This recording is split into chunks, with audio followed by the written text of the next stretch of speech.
This news update is brought to you by... Say hello to Carol. Carol talks for a living, from morning till night. So she relies on Flow's crystal clear home phone service brought to her through Flow's 100% fiber to the home network. It keeps her in the know, and because she bundles her mobile broadband and TV services, she enjoys huge savings, so she can enjoy much more for much less. So visit any Flow retail outlet, call 1-800-804-2994, or visit discoverflow.co to find out more. One-of-a-kind connection. This is how we flow. Welcome to this Barbados Today News Update for Wednesday, October 5. Thank you for joining us. I'm Desmond Brown. Opposition leader Mia Mottley says government needs to declare a national emergency to deal with the country's persistent water woes. Speaking on a local radio call-in program this afternoon, the opposition leader said government's medium-term solutions would take too long to bring relief to suffering residents. You have to declare this as a national emergency. Once you do so, you have all the agencies of government, you have the private sector, you have the media, everyone working to the same end. You have to be able, as well, to treat to the short-term solutions, many of which, and I'll have my office send them to you again, which we wrote to Minister Esrick in January of this year, and which we repeated in subsequent press releases all through the year. We agree with the government more or less on the medium-term solutions, but the medium-term solutions will take a year, 2 to 3 years in some instances to put into place. You cannot wait for that because people need water on a daily basis. This is an essential service. This is not a luxury. This is a necessity. Meantime, as the country's water woes continue, a top Canadian official is questioning if government has abandoned a planned $40 million reverse osmosis project to improve the island's dwindling potable water.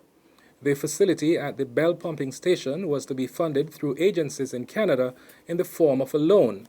Head of the commercial section of the High Commission of Canada in Barbados, Mark Parisian, has expressed disappointment that the reverse osmosis project has not yet started. Basically, we've been discussing for a long time about the Bell reverse osmosis project with Barbados. And this is about a $40 million project, and this is basically about 30% of the drinkable water in Barbados now is underground and all this, but the level of pollution is rising rapidly, as you are aware. But if they breach a standard, we don't know when, but it's getting close, it means that suddenly 30% of people in Barbados wouldn't have water to drink. This would be a real disaster, and this would be also for the tourism sector. Police are conducting investigations into 2 separate shooting incidents which occurred on Tuesday.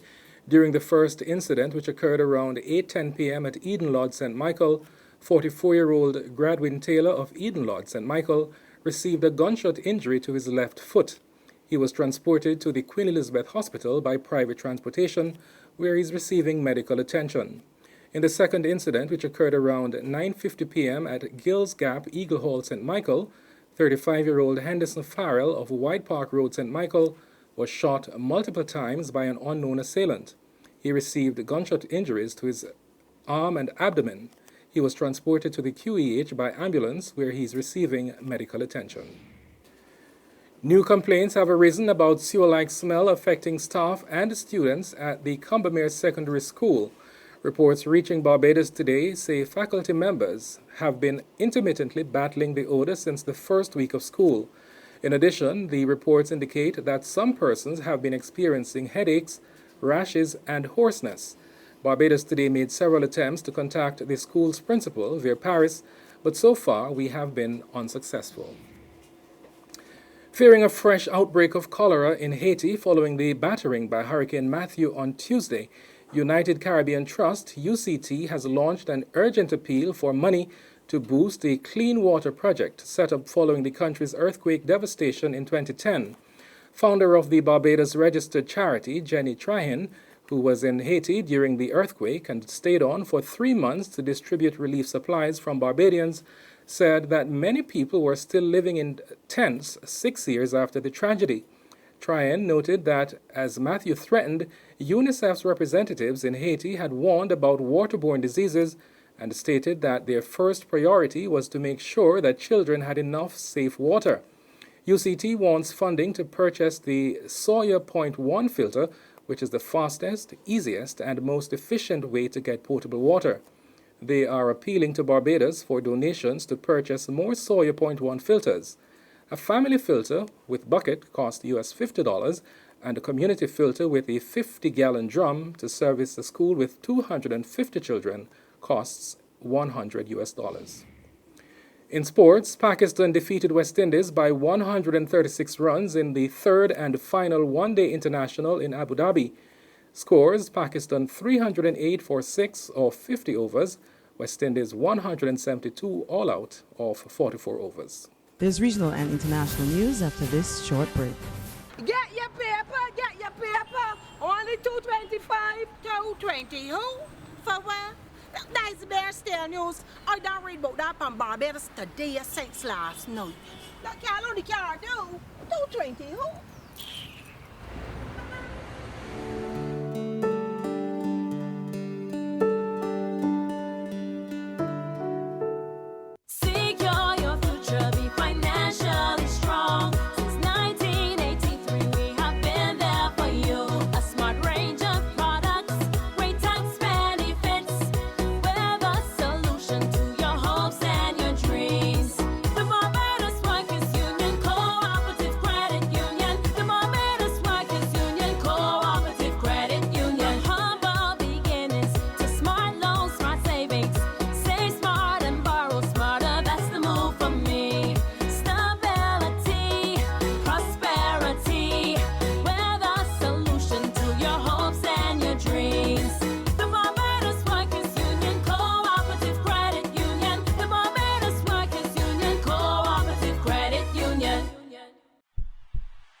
In regional news, the Vice-Chancellor of the University of Guyana, Professor Ivelaw Griffith, says he's prepared to recommend a postponement of the 5% increase in tuition fees.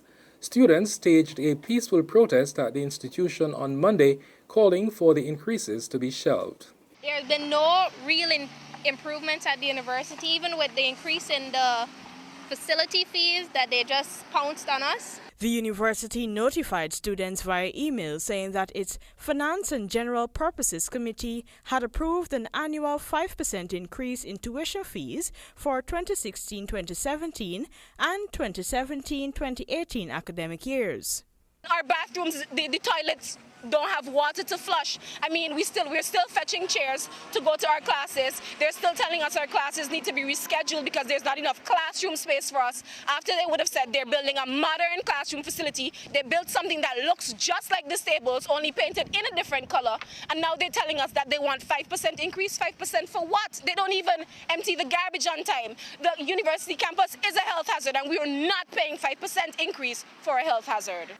On the international scene, Portugal's former Prime Minister Antonio Guterres is poised to become the next United Nations Secretary General. UN diplomats say 66-year-old Mr. Guterres was the clear favorite. A formal vote will take place in the UN Security Council on Thursday to confirm the choice of nominee. Mr. Guterres, who led the UN Refugee Agency for 10 years, will take over from Ban Ki-moon early next year. An engineer by trade, Mr. Guterres first entered into politics in 1976 in Portugal's first democratic elections after the Carnation Revolution that ended 5 decades of dictatorship. He quickly rose in the ranks, becoming leader of the Socialist Party in 1992 and was elected Prime Minister in 1995. As head of the UNHCR Refugee Agency from 2005 to 2015, Mr. Guterres led the agency through some of the world's worst refugee crises, including Syria, Afghanistan, and Iraq.